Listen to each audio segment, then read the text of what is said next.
Meanwhile, one of the reasons that most news networks in the United States don't do stories from places like Venezuela is because they don't think you care.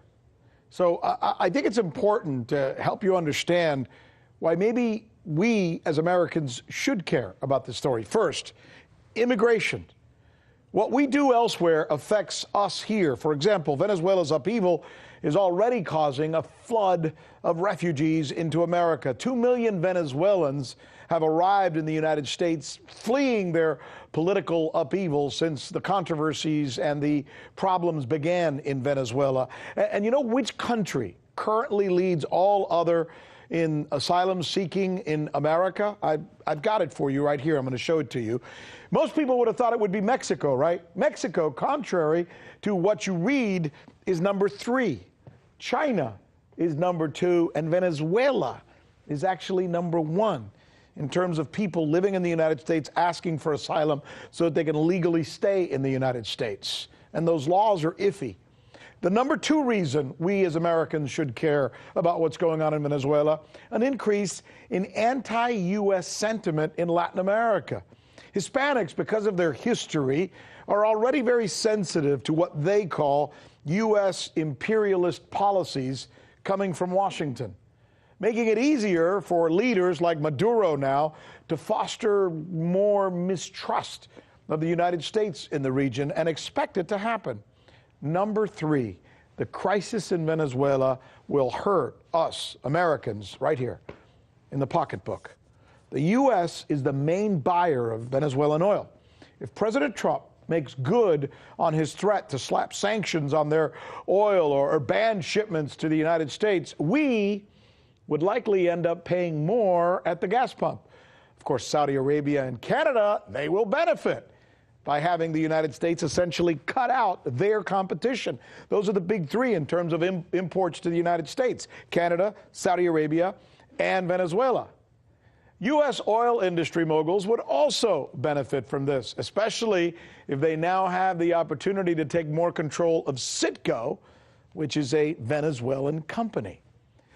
Very few people know more about Venezuela than Steve Ellner. He's an expert on Venezuela, lived in Venezuela from the 1970s on, written more than a dozen books about Venezuelan history and Venezuelan politics.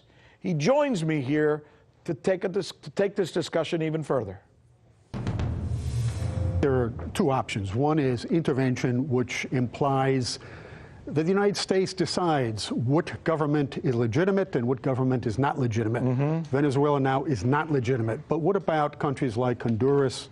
What about countries in the Middle East, such as Saudi Arabia, Egypt?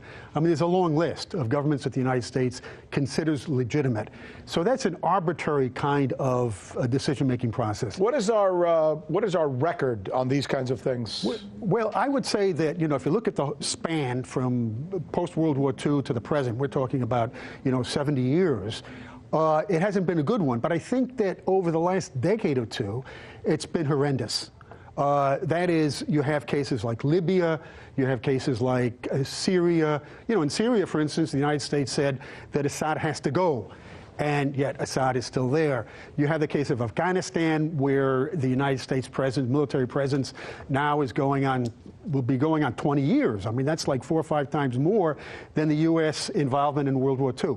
So that is not a good record, Rick, and I think that is a key element here. Why Venezuela? Why Venezuela in particular? Why are we doing this there, and why are we doing it now?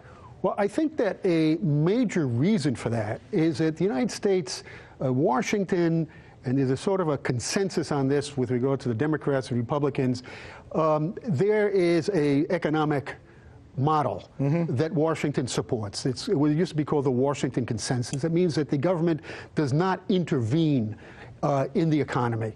Now, that Washington Consensus, at least the Democrats, don't apply to domestic issues. I mean, the Democrats favor government, policy in terms of welfare, in terms of education and health. So it's not applied in the United States, but it is applied for the Third World. And Venezuela was the country that really broke with that consensus that was dominant in the 1990s. Chavez came along in 1998, and he chose a different strategy, which was government intervention in the economy.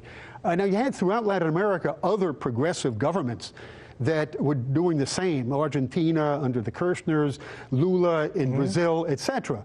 But Venezuela was doing it in a much bigger way, in a much more explicit way.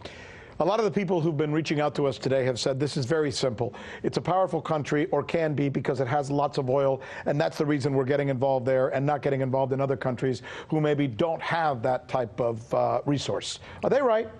I think that's an element. It's not the only one. As I mentioned before, the fact that Venezuela stood for something. It stood for something in terms of geopolitics, and that was an economic model that the United States does not support for third world countries, and also the idea of a multipolar world, which Chavez developed when he first came to power. The idea that the world shouldn't be based on the domination of one country, that is the United States. So it sounds like what you're saying is a macho principle more than anything else. I mean, the United States doesn't want some guy like Chavez or Maduro or a Castro or a Lula da Silva or a Kirchner essentially dictating what kind of policies are going to be in Latin America. They want to be the ones who dictate that policy. That's what you're saying. Yeah, I think that's an important element, right? That's funny, isn't it? Now, final question. Americans want to know, if this thing goes badly, will our gas prices go up?